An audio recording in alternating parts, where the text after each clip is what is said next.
a great achievement. Okay, wait a minute. There you go, Mike, take that. Thank you, sir.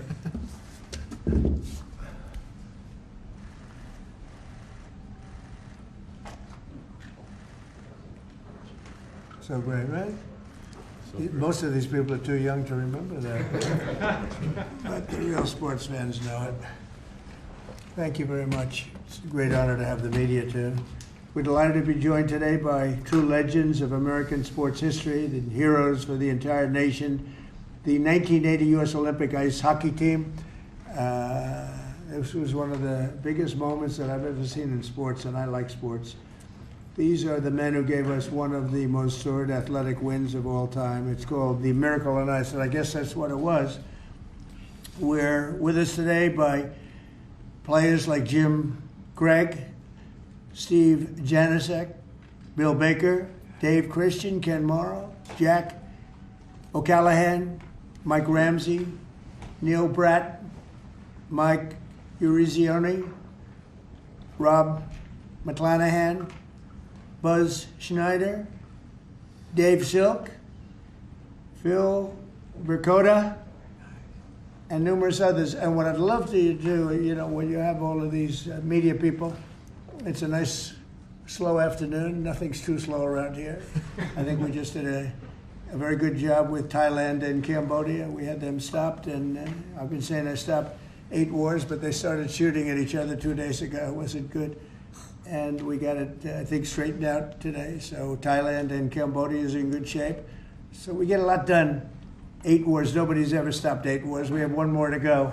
The easiest one, I thought, would be a country that you're somewhat familiar with, Russia and Ukraine.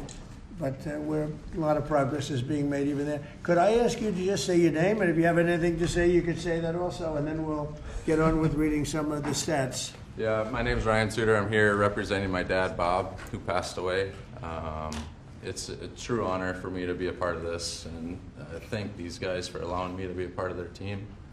And thank you for having this and hosting us. Your father was some player, incredible player. Did you ever play ice hockey? I did, yeah. How good was he compared to his father? I'm not answering. Mr. President, Ryan just played 21 years in the NHL. Wow. He played 1,500 games in the So, NHL. pretty comparable though, right? Better? You think better? Yes. You can say he can. His dad was tougher. I've heard he might be. Dad was tougher, you're right. Dad was tougher, but he's But you got good genetics. You had a great career. How long did you play? I played 21 years. Wow. Yeah. Well, you look pretty good for a guy playing 21 years. It's a rough business. Congratulations, Thank and you. great father. Thank you very Great much. father. Please. I'm Taria Lewis, and I'm here representing my dad, Mark Pavlich. I'm so honored to be here. I'm at a loss for words, to be honest. Like, I can't believe this is real. And I want to say to you, President Trump, I know so many people from Duluth, Minnesota that love you. And thank you. Here, thank you for having us here. Thank you. So, yeah, And you had a great father, thank you so much. a great player. So amazing. Thank you very much, right? Very serious. Thank you very much. Thank you for being here. Please, go ahead. I'm Ken Morrow. An Yeah? honor to meet you, Mr. President. Yeah. What a great win for our country, and if people don't remember, that's where the USA chant started in Lake Placid. That's right. Yeah.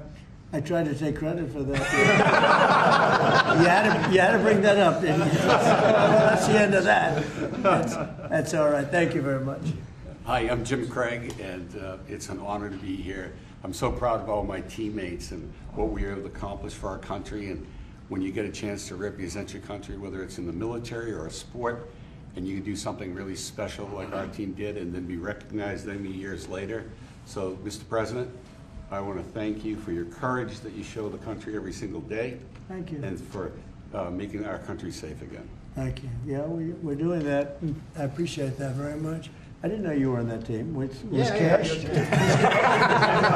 Cash on the team? I was the trainer. I was a trainer. Great. Thank you for being here. He's doing a great job, too. Thank you, Cash, very much. Buzz Schneider. Mr. President, thanks for having us here. Thanks Congressman Stauber for writing legislation with the least spot, and Tom Emmer. It's a privilege to be here, and we accomplished a wonderful thing, and I will say that I got 19 beautiful people I did it with. It was awesome. All That's good, true. solid people. Thank you. Thanks again. They are, so you have to be solid. Thank you, please. Hi, I'm Neil Broughton from Minnesota. Thank you, Mr. Trump. It's an honor. You're celebrating us, and I can't believe I'm even here. It's an amazing office. It's unbelievable. Everybody that comes here, they can. The biggest people in the world, they come into this place and they go, wow, it's the Oval Office, most important office anywhere in the world, not even close. Thank you very much. Mr. President, Michael Ruzioni, on behalf of the team, we have a replica Wow. hat that we wore at the opening ceremonies in Lake Placid. Thank you. We'd like you to have that. And more importantly, I don't think words can explain how proud we are for what you've done for our team. Thank you. Thank you very much. Let's see, what do I do with that strap? Now we can take a picture. You gotta take a picture. You remember a certain governor in Massachusetts? When they put that helmet on, that was not good. Michael Dukakis. Yep. They put that helmet on, that was the end of his political career. Okay, hey, that's good. But the honor that you bestowed upon our team is something that's incredible. Thank you very much. Thank you. Well, I feel it. Thank you. Mr. President, hello, I'm Jack O'Callahan from Hey, Charlestown, Jack. Mass. Thanks, Jack. And grew up on the battlefield of where the Battle of Bunker Hill was fought. And that's where it all started. And thank you so much for having us here. We're a bunch of proud Americans, and we're thrilled to be in your presence, sir. Thank you very much. I'm thrilled to be with you guys. Winners, champions. Mr. President, my name is Dave Silk, and Yeah. like Jack said, I'm a proud American. Thank you for having us here, and thank you to all that put this on for us. Well, Thank you. I'm honored to be here. Thank you, fellas. It's really nice. Thank you. Mr. President, Bill Baker, I'm from Minnesota. I know that right now that doesn't ring very well. Hopefully we can get that turned around. Do we have Somalians in the, any Somalians on the team? I don't think so. Ilyan Omar. The pride we felt in 1980 was Yeah.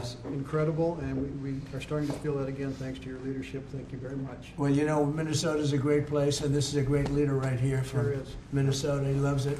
Not happy with what's going on up there, and I think you'll take care of that situation. We're all with you. With your help, thank you. No, you have my help. What's happening up there is a disgrace. It's a disgrace. Billions of dollars have been stolen. Billions sent back to Somalia. And Tom can solve that problem better than anybody. And you have the go-ahead, right? Yes, sir. Thank you very much. Thank you. What do you think of this team? This is the team that set the whole tone for this country back in 1980. It was the beginning of the great comeback, which, by the way, Donald J. Trump was the next beginning of the great comeback. So it's perfect that it's both you and this great team from 1980. Thank you, Tom. You're doing a fantastic job. Really a great leader. We appreciate it, friend. And Jackie is have a great spouse. Remember, that's her favorite. That's right. That's true. That's what I heard. Yeah. And Elise, everybody knows Elise. She's doing phenomenally well. A really tremendous congresswoman, and she's running for a little position called governor of New York, and she's got a hell of a shot at it. That's all I can see. I see polls that look very good, and we could use you in New York. She's got a little competition and with a very good Republican, but she's a great Republican. So we'll see what happens, but Elise is respected by everybody, and we appreciate it. Thank you so much, Mr. President. As Thank you. and as the representative for Lake Placid, this is so meaningful to my Right. constituents, and we are home of the Miracle on Ice, and it's wonderful to be here with these teammates who just stood so proudly for Team USA. Thank you. Thank you, Elise. Thank you. Please. My name is Dan Brooks. I'm the son of Coach Herb Brooks. It's an honor to be here, Mr. President. My dad, he believed. He believed in the American hockey player. He believed in his country. He loved this team. He loved his country.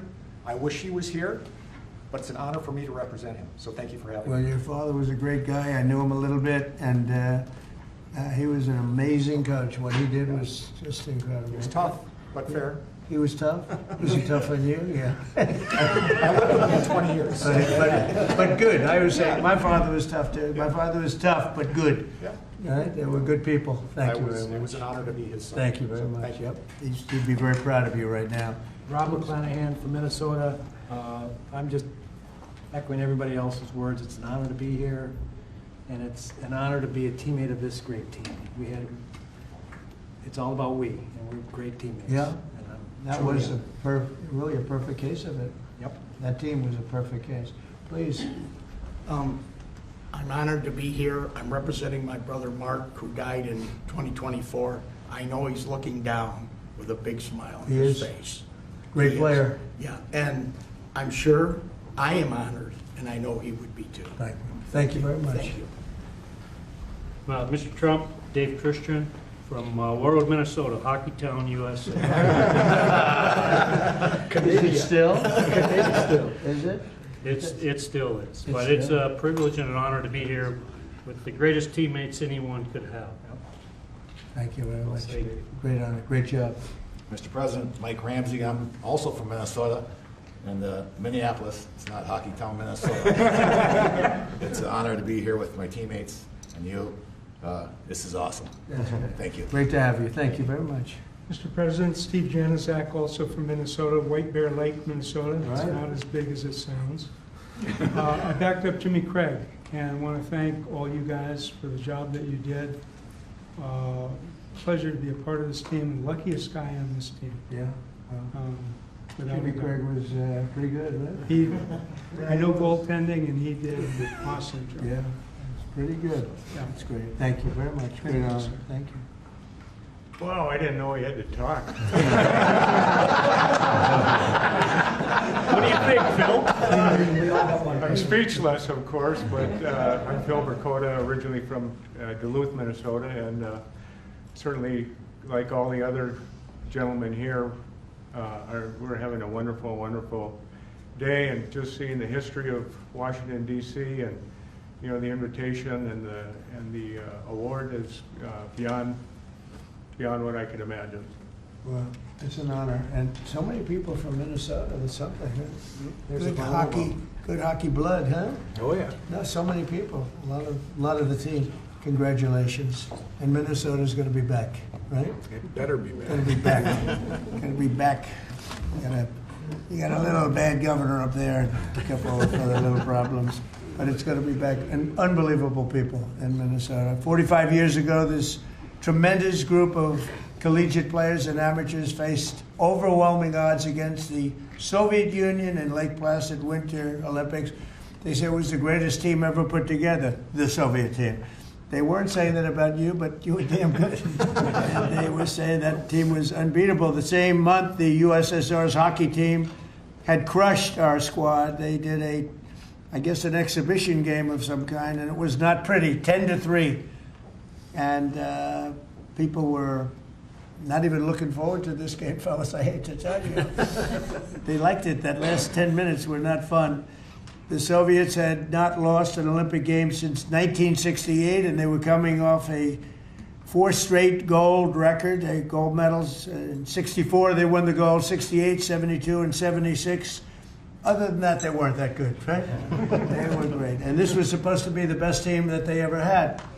So it wasn't looking too sharp for our great champions behind me. As one American sports writer put it at the time, the whole world expected the Soviets to win, quote, unless the ice melts. So that wasn't a very good statement.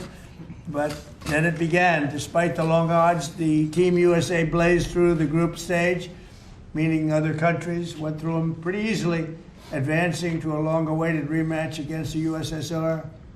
3 times we went down by a goal. For most of the game, they were down by a goal 3 times, and then remarkable players put America back on top where we always wanted to be. Buzz Schneider, he scored the opening goal and a slap shot from 50 feet. That's a big slap shot. How the hell did that happen? Was their goal? I thought they had a good goal. They did have a good goalie. The pass came across the ice. I caught him going the other way. It just happened, right? Miracle, they call it a miracle. Thank you. That's a long one, right? Yeah, That that's a good doesn't, one. how often does a 50-foot shot go in? Not too much, huh? Huh? That one. Well, you have a little extra power. You're strong. You were a strong guy.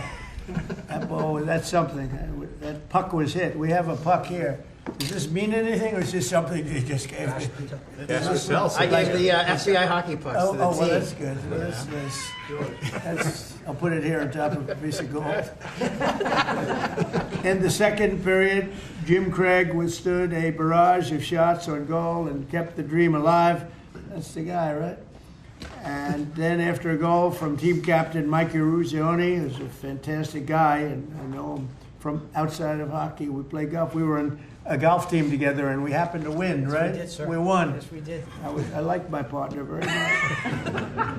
But he put us up 4-3 midway through the third. These fighters held on to the longest 10 minutes of their lives. They call it the longest, most horrendous, scariest 10 minutes. Is that true? Absolutely. Because you couldn't believe that you were there, right? And they're leading by 1, and they got 10 minutes, and just please. Anybody pray? Were you praying? Doing everything. I don't know. Did you have time to pray? I don't think you had a lot of time. You just had to go out and play. They're religious guys, but they didn't have a lot of time to pray. They were out on the edge. But to win one of the greatest comebacks in sports history really was amazing. The observers in the arena noted it was the first time in his life that he heard the chant USA, USA, USA, which I don't like hearing because I tell people that had to do with Trump in 2016, slightly after your big win, but no longer. That's the end of that, right? I can't use that one anymore. But I do remember them doing that exactly. For a long time they were doing that. This team united us and they inspired us. The United States was like brought to a level of sports that they've never seen. And they brought us Olympic glory that we celebrate to this day. Nobody thought it was possible. It really shows that, anything's possible. Nobody thought that one was possible. But I want to congratulate you all, and now I'd like to invite Mike to say a few words, and then Congressman Stauber, who introduced, and then we're going to speak from a couple of other people. And I have to tell you, our leader, I have to say that Emmer is a very special leader, and I want you to maybe wrap it up and say something on behalf of your great state in particular, the country, but your great state in particular, okay? Thanks. So let's go, Mike. Just again, Mr. President, to reiterate what we've all talked about, this is an absolute incredible honor. I've said this before. When you put a USA jersey on, you're playing for your country. You're not playing for your state, your town, or your city. And what an honor it was for us to put that jersey on and accomplish what we accomplished. I've always said the gold medal is something that's incredible, but this is the frosting on the cake. To receive an award like this, an honor like this, maybe this is it, guys. I don't think there's anything else we can get. There's nothing else. This is just incredible. There's nothing else. No, this is it, and thank you for making this happen. Great, thank you, Mike. Thank you. Pete? Yeah, right. Mr. President, thank you for signing this piece of legislation. I first want to say on behalf of Congress, I want to thank Lee Stefanik and Tom Emmer for being co-sponsors of this piece of legislation. I also want to thank my staff. Ali Esau in my office did a tremendous job getting this, to be able to pass the House and the Senate. I want to thank my staff. And Mr. President, it was 45 years ago, Friday, February 22nd, 1980, that the game of hockey changed. It was a 5 p.m. game. It was tape delayed. Those of us that were hockey players back then, this was a game changer. We couldn't find that USA jersey anywhere. It was sold out wherever it was. And so I'm very proud to have led this, and I would be remiss if I didn't introduce my younger brother, Rob, who was he was a gold medal coach for the 2018 Women's Olympic gold medal team in Pyeongchang. Sure. And Robbie's right over there. Hi, Rob. Nice seeing you. So, Mr. President, I will just say that I'm in awe of these hockey heroes, and as we move forward, they changed the game of hockey. It was a powerful, dominant performance that this country needed. They beat the powerhouse Soviets, and as you know, you're continuing to do that today, and this was a great start of it. And for me, I'm very just privileged and proud to stand with these Olympic heroes that literally changed a nation and gave us the strength that we needed at the time our nation needed it. And to know these men here, they're humble, the humility is through the roof. And I just want to thank you for signing this. This means a lot to me personally, but it means more to the team. When I talked to them this afternoon, this was as Mike just said, it's the cherry on top of what they did for this country. And thank you for signing it, and I appreciate it. Well, we love it, and he was a really great hockey player too. So let me ask you a question: was your brother in this category of hockey player, or slightly less? You want to answer that? See, he was smart. He was better than I. He was better than me. Robbie was a goaltender in the National Hockey League as well. So wow, that's pretty good. He was Boy, much better than me. That's a lot of good genetics in this whole thing. But you were a hell of a player too. Thank you, Mr. very much. President. Thank you, Pete. So We're gonna, one more, Well- Mr. President, we would like to do one more thing. Oh, sure. Take a photo with our hats off. Yes. Okay, let's go. Fix my hair. That's from Minnesota, we used to wear hats. Okay, Straighten it out. take a good one. You have Dan? Let's go, Dan. Get with it. Get with it, Dan. Oh, there we go. One will actually hang. Good photographers. You got a little off guard. Could we move the lights up a little bit, please? Can we all in the middle, just a little bit tight? It's a good photo. Good idea. A little bit more? Yes, I feel. One, two, three. And one more.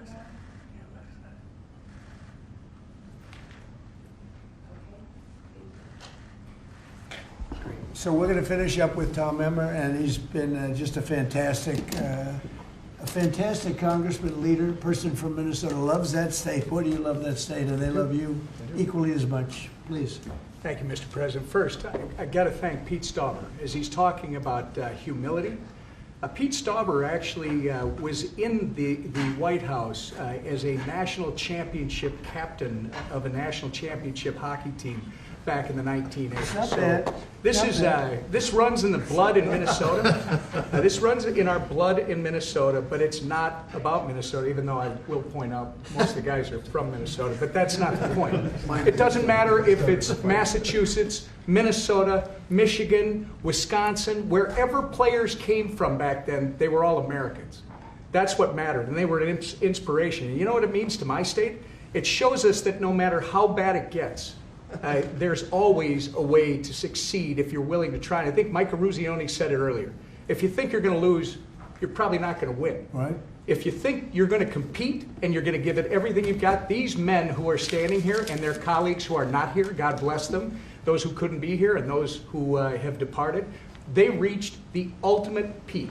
And when they did it, as Pete pointed out, they lifted an entire country out of the ditch and set us off to an amazing several decades that followed. And it's not much unlike the 47th President of the United States. So I think it's entirely appropriate that you're doing this for these men. You're really doing it for the country. And God bless you, because Minnesota, I think, is going to experience a comeback because of you. They're going to do it. Minnesota's going to come back. No, I'm so impressed that so many of these champions come from Minnesota. It's amazing. It's a great place. Thank you very much. We engineered it. Well, the best players are from Massachusetts. I think It starts again. Well, thank you very much. Any questions for the, let's go to the players first, if you could. Thank you, Mr. President. First of all, it's a great honor to be in the room with all of you. I remember this game, and it had a huge impact on me. You're heroes of mine, and it's really an honor to be in this room. Mike Eruzione, I have to ask you a question. What did it mean? I realize it was the semifinal game, but what did it mean to you at the time to beat the Soviets, to beat the Soviet Union? Well, at the time, it gave us an opportunity to play for a gold medal. People always talk about the Soviet game, and I know how important the Soviet game was from a political standpoint. We didn't know it at the time, we knew it after. But if we don't beat Finland, we're not having this conversation today. We're not here. As great as the Soviet victory was, and it was an incredible victory, but if we lose to Finland, it would have been, God, if you only could have beat Finland. What was the score? 4-2. We were losing 2-1 going into the third period. That would have been a downer. So Can you imagine? We're not having this conversation. That would not have been. You are not inviting us to the White House. We are not receiving this honor if we don't beat Finland. So I think it speaks volumes of the team and the team that I played on, to come back after such a great victory, we were ready to play Finland on Sunday. And I think, again, that's a tribute to the team and the type of players that we had. So years later, 45 years later, we realized how important that victory was against the Soviets. But I think a lot of us take great pride in knowing that we closed the deal by beating Finland. If you didn't win that final game, We're not here. Nobody would. We wouldn't have played You golf. wouldn't be here. We I would wouldn't not have have been invited you. I would have said, you got to be kidding. Yeah, what happened to Finland? Mike could be driving Uber. It's very funny. A little truth to that. But you did win. What's the lesson for Ukraine from this win from 45 years ago when you defeated Russian team against all odds? Well, it's a very similar situation, isn't it? Let's see what happens. We're working on seeing if we can make a deal right now. We're gonna see. We'll soon know, I guess. We're gonna see a lot of death.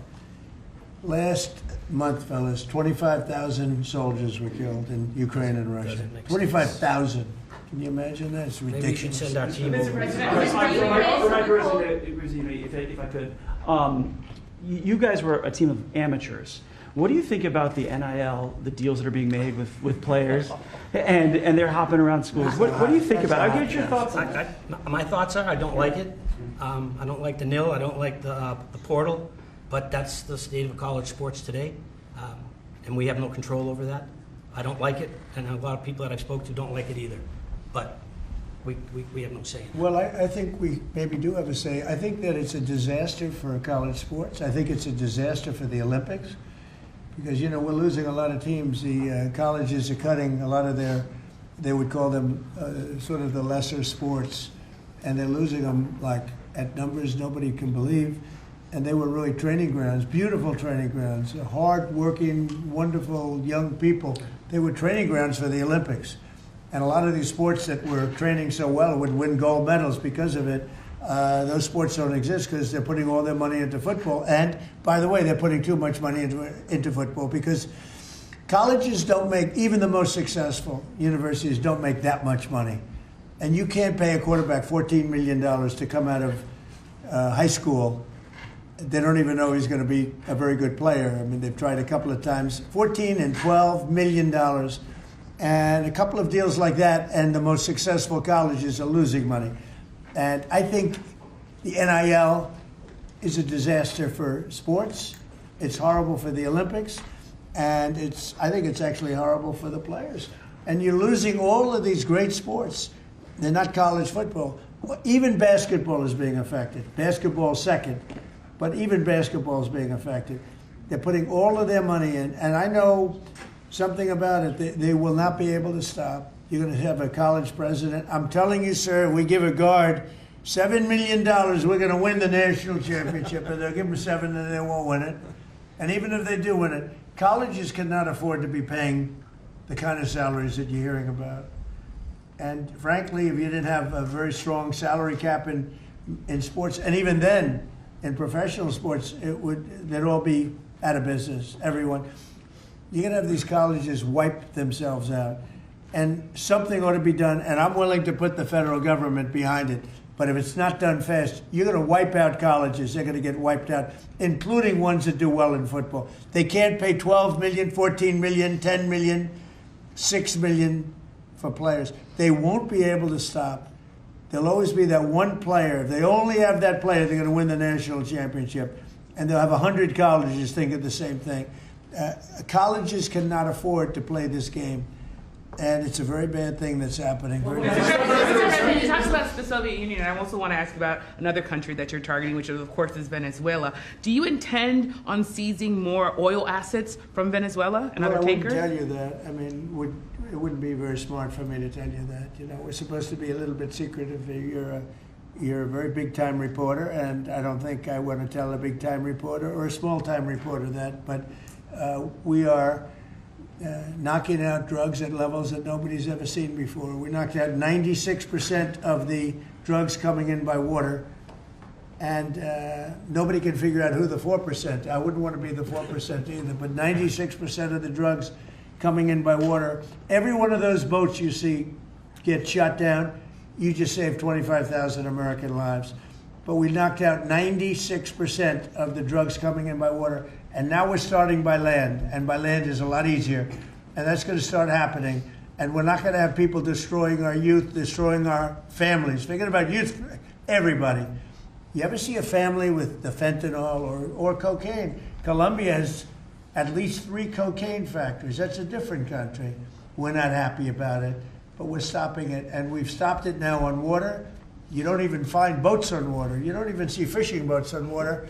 You want to go fishing in that area? Does anybody want to go fishing in that area? I don't think so. So I just want to say this. We have now a strong border. A year and a half ago, we had millions of people pouring through. Now we have nobody coming in through our border. And we have a strong country. We have a country that's respected, and we're going to keep it that way. And we're not going to let people kill 300,000 people a year with drugs. Mr. President, one more follow-up question, Mr. President. The fraud that you've been pointing out, talking about in Minnesota specifically, there have been some reports resurfacing and circulating, even by your own administration, alleging Ilhan Omar's marriage to her brother. And this would be a fraudulent situation if there, in fact, is found to be fraud in a situation like that. Would you like to see her denaturalized or others who have similarly committed fraud? Well, I think she's very bad for our country. All she does is complain, complain, complain. She comes out of a country where they have no government, they have no military, they have no police, they got no nothing. They don't have a country. And they run around killing each other. And then she comes over here. She tells the United States of America how it should be run. We don't want to hear from her. I don't want to hear from her. I don't want to speak for Emmer, but I don't think Emmer particularly wants to hear. But don't say it because I don't want to get you in trouble, okay? Just be nice and easy, all right? I'll do it for you, but that part I'll do. But I just want to say that there's nothing worse than a person that comes in and does nothing but bitch and comes from a place where she shouldn't be telling us what to do. She shouldn't be telling us, and everybody agrees with me. And what's happening in Minnesota with Somalia, where billions of dollars is being stolen, right, like candy from a baby, we're not going to let that go on. And it's too great a state to have that happening. And guys like Tom Emmer and others, Pete Stauber, guys like them, they're going to stop it. And they're going to be given the authority to stop it. Because this country's not going to put up with it anymore. You talked about land strikes happening soon. Is there anything at this point that can prevent that? And is the objective, if you make that decision, well, I don't want to say that, but it's not only land strikes on Venezuela. It's land strikes on horrible people that are bringing in drugs and killing our people. You know, if we were in a war and we lost 300,000 people in a year, because that's what the real number is. It's not 100. You know, you keep hearing 100. And it's a lot worse than that because the families are devastated when they lose their child. If we were in a war and we lost 200,000 or 300,000, but I think it's more than 300,000, and that's a war that's like a war that would be unparalleled. Nobody's ever seen anything like that, and that's what's happening. So it doesn't necessarily have to be in Venezuela. It's people that are bringing in drugs to our country are targets. Mr. President, at the end of this year, those extended Obamacare subsidies expire. What's your message to those 24 million Americans who will see their insurance premiums go up? Don't make it sound so bad because, you know, obviously you're a sycophant for Democrats. You're obviously a provider of bad news for Republicans. Let me just say something. The Republicans, I think I can speak for Tom and most other people. I think what most Republicans want to see is what I want to see. And I leave it to them, and hopefully they're going to put great legislation on this desk right here. We want to see all of the money that's been squandered and given to insurance company because Obamacare is horrible health insurance. It's far too expensive, and it always has been. But what it really is a way of making insurance companies rich. We want the money not to be paid at all to insurance companies. You know, insurance companies have gone up 1,700% over a short, meaning the stock, 1,700% over a short period of time. And they've taken in hundreds of billions and even trillions of dollars. And we want the money to go to the people. They'll go in the form of a insurance account, healthcare account, or any other form that we can create. We have a lot of different forms. We want to give the money to the people and let the people buy their own great health care. And they'll save a lot of money, and it'll be great. Now, the problem we have is that the Republicans are not at all controlled by the insurance companies. But you know who is? The Democrats. The Democrats have received hundreds of millions of dollars. They're totally controlled by the insurance companies. So we might not get too many of their votes. But I actually think we'd get some Democrat votes. So I don't know how you feel about it, Tom, but everybody wants to see this happen. Everybody. I put it out, and all of a sudden, we've taken over in a positive way. The Republicans have taken over health care in a positive way. I want to see the billions of dollars go to the people, not to the insurance companies. And I want to see the people go out and buy themselves great health care. Much better health care at very little cost. That's what I want. And it's so simple. Mr. President, thank you. A follow-up on that. Many congressional Republicans have said they won't vote for an Obamacare extension deal if it includes funding for abortion. Would you assure those Republicans that you will not propose? Well, we're going to look into it. We're going to look into a lot of things. That's one of many factors. But what we do want to see is we want to see the money go to the people, not to the insurance companies. No, wait. You have to be nice and easy. Nice and easy. She's very aggressive. Okay, please. Thanks, Mr. President.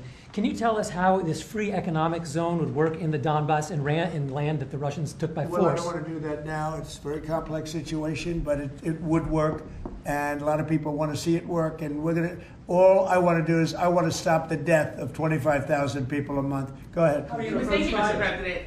There were new Epstein photos released today showing you and also Bill Clinton, Steve Bannon. What were your reaction to those new photos that were released Well, today? I haven't seen it, but I mean, everybody knew this man. He was all over Palm Beach. He has photos with everybody. I mean, almost, there are hundreds and hundreds of people that have photos with him. So that's no big deal. I know nothing about it. How big a role do you want to personally play in the decision by the Fed on interest rates?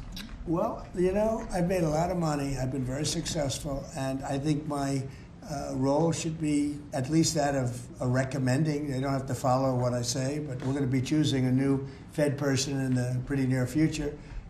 But they went out, they went out with 71 different people, all economists and Trump. I was 71.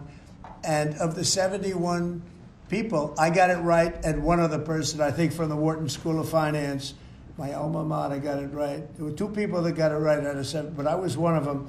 So I think I certainly should have a role in talking to whoever the head of the Fed is, or the Fed. I don't think that, in the old days that used to happen. Nowadays it's sort of, they think it shouldn't happen. But I've done great. I've made a lot of money. I've been very successful. I think my voice should be heard. But I'm not going to make the decision based on that. I'll be making a decision over the next few weeks. Thank you all very much. Thank you, Brett. Let's go. Thank you, press. Let's go. Head out. Thank you. If you join, Thank you, press. Thank you, press. Thank you, press.